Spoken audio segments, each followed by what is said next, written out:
Kamusta Aquarius? Welcome to Like a Tarot. Alamin natin kung ano ang nasasagap na energy nyo ng person mo. Para sa mga bagong viewers, ang reading na ito ay timeless reading, general reading at guide po lamang, kaya hindi po magre-resonate sa lahat. Kunin mo lang yung akma sa sitwasyon mo at kung kailan mo napanood ang reading na ito, yon ang start ng 1 week reading para sa iyo. Ikaw na bahala magpalit kung si person mo ito o ikaw. Ito yung card mo, Two of Pentacles. Ang energy na nasasagap mo, yung concern patungkol sa money. Hinahati mo kasi yung financial na meron ka. May posibilidad na nagpapadala ka ng money or suporta sa loved ones. At saka malaki din yung posibilidad na yung financial na meron ka ay madoble mo. Ito naman yung card ng person mo, the Hierophant. Ikaw na lang tumukoy kasi baka magkapalit kayo ng person mo. Yung person mo, nagfo-focus siya sa spiritual. Humihingi siya ng tulong sa may kapal para makalagpas sa mga problemang pinagdaraanan. Ang ilan sa inyo, maybe ikaw o yung person mo, merong katungkulan or nagsisilbi sa simbahan. At saka pareho kayo ng person mo na namumroblema. Patungkol ito sa family, sa mga responsibilidad. Yun ang focus ng person mo na ipinapakita sa card niya. Sa card mo naman, meron kang gustong desisyon na gawin or desisyon na gustong baguhin. At ang advice ng cards sa inyo ng person mo, gamitin yung energy sa mas importante. At saka, huwag masyadong mag-isip. Yung pagtigil sa kaka-worry ay magiging dahilan para mas makaisip ka ng mas effective na paraan. Nakadalawang cards ka na para sa balance. Alisin yung nagpapabigat sa isip at damdamin mo. Yang pink na card mo talaga yan. Yan yung pinakita sa card mo. Itong energy, ang card naman ng person mo. Magkaroon ng healing at saka iwasan na mairita sa nangyayaring sitwasyon. Itong card na recovery naman ang nagsasabi na kahit na may mga kakulangan or nawawalang oportunidad sa iyo, meron pa rin namang darating, kaya huwag mag-focus sa mga kakulangan.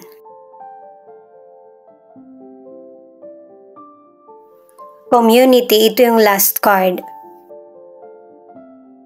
Mas magkakaroon ng increase sa financial kung meron kang katuwang. Pangalawang card na to para sa mentor. Yan naman yung pinapakita sa card ng person mo. Di ba nga meron siyang hinihingian ng tulong? Ito muna yung alamin natin yung card mo kung bakit yan ipinakita. At saka sa card ng person mo, pinapakita yung pag-aalala sa supply ng energy. Pinapakita rin yung supply na inaalala ng person mo. Pinakita sa card niya. Pwedeng tubig o kaya kuryente. Yung mga pinaka-importante yung inaalala ng person mo. Ito yung cards mo. Queen of Swords, Ten of Cups, Ten of Swords. Pinapakita sa cards na ito na meron ka ng gustong tapusin na desisyon o kaya relasyon. Matagal mo itong pinag-isipan at saka ipinaglaban, pero nakikitaan mo na talagang mauuwi kayo sa hiwalayan. or ending ng sitwasyon na kinakaharap. Ito rin yung isa sa binabalanse mo bukod sa karir mo o kaya financial, yung feelings mo or yung magiging desisyon. Sa career or negosyo, napakagaling mo, seryoso ka, gusto mo yung ginagawa mo. Effective yung mga strategy mo o kaya plano. Napaka-importante mo lalo na sa trabaho. Pero maraming pagbabagong mangyayari sa trabaho. Pwedeng matanggal ka o kaya may person na tatraydorin ka. Kumbaga, yung idea mo ay gagayahin or aagawin sa iyo. Lalo na kung mataas yung position mo sa career. Kung yung ibang tao nag-aaksaya ng energy para sirain ka, huwag mo silang gayahin. Mas bigyan mo ng pansin yung sarili mo kasi yung kakayahan at talino mo, kasi sa cards mo matalino ka pinapakita. Yan ang hindi maaagaw. Sa mga naghahanap ng trabaho, huwag kang umasa sa nangako sa'yo. Gumawa ka rin ng paraan na para ikaw mismo yung makahanap. Itong card naman ng person mo ang alamin natin. Para sa mga single, ang ilan sa inyo nagkaroon ng betrayal or nagkahiwalay kayo ng person mo. Kaya mas focus ka sa sarili mong pamilya or magulang.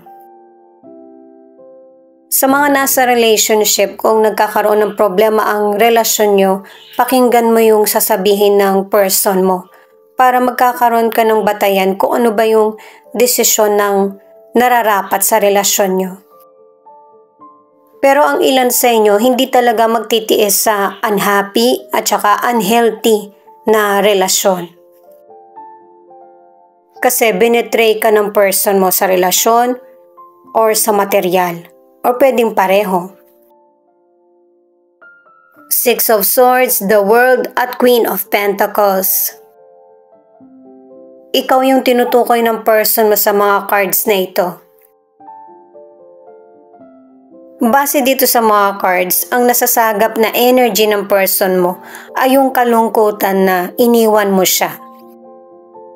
Kasi nasa ibang lugar ka na, maganda yung buhay mo at saka mas importante sa iyo yung kita kesa sa kanya.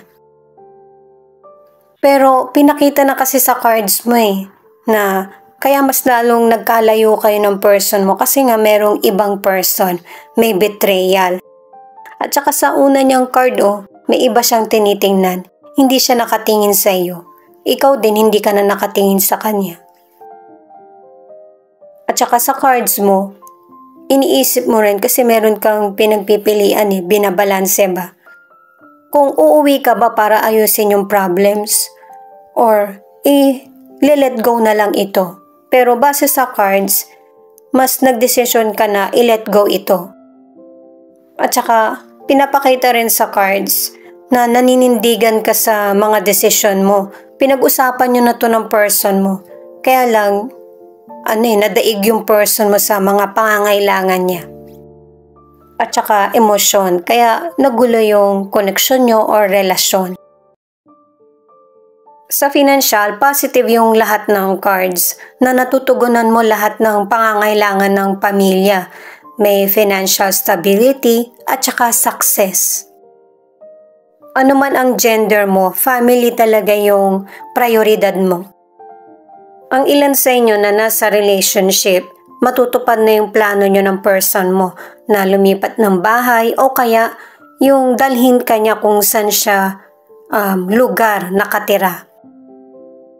Ang ilan naman ay may celebration o kaya meron kang pagkakagastosan kayo ng person mo. Single ka man or nasa relationship, LDR ang relasyon nyo ng person mo. Kaya ang ilang single, sinisikap mo na magkaroon ka ng time dun sa person. Pero syempre, hindi lang naman yung person na pinapahalagahan mo ngayon ang darating sa buhay mo. Kasi meron pa. Kung merong malayo na potential person, meron ding malapit na potential person para sa mga single.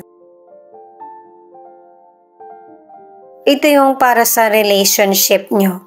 10 of Wands, 3 of Swords, at 2 of Cups. Itong tatlong cards na ito ang nagsasabi na nakaapat na cards ka na yung tagumpay ay nasa iyo na. Nagkaroon man ng problema or kapigatian sa puso mo. May mga bagong darating. Yung mga minamanifest mo ba? Kung patungkol man yan sa love, sa career, or financial. Sa kalusugan naman, meron kang karamdaman pero magagamot mo ito. Kung fatigue man ito or high blood. Kaya dapat mas bigyan mo ng pansin yung kalusugan mo at saka huwag masyadong damdamin kung ano man yung nangyayaring sitwasyon sa buhay. At saka huwag ipagwalang bahala yung nararamdaman. Kailangan magpatingin lalo na sa panahon ngayon para maaagapan mo ito agad. Sa mga single, hindi mo kailangan i-perfect yung buhay para maging pabor sa iyo. Kaya ikaw at saka yung potential person nagkakaroon ng misunderstanding.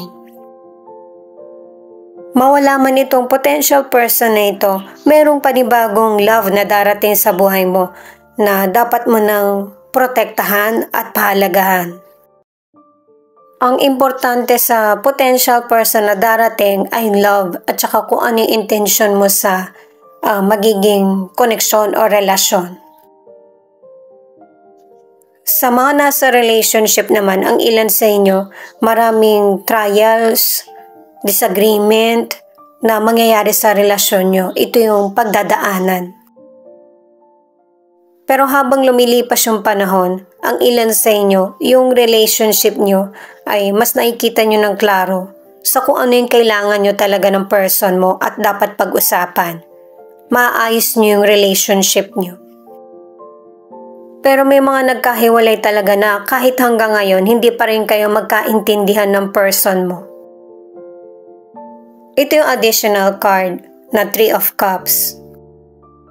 Marami kang dapat i-celebrate sa buhay mo kahit na meron ka mang pinagdaraanan. Kasi may mga blessings, abundance na darating sa buhay mo na deserve mo. At saka magkikita-kita kayo ulit ng mga dati mong kakilala or kaibigan. Itong Knight of Pentacles ang nagsasabi na magiging maganda yung takbo ng career, ng negosyo o kaya ng financial. Kaya kailangan magpahinga ka din. Itong The Chariot ay pang-anim na card na para sa success, abundance, prosperity. Mas pipiliin mo yung sitwasyon na safe ka at saka nakikitaan mo ng potensyal. Kakalimutan or iiwan mo yung mga sitwasyon na tingin mo wala na talagang improvement.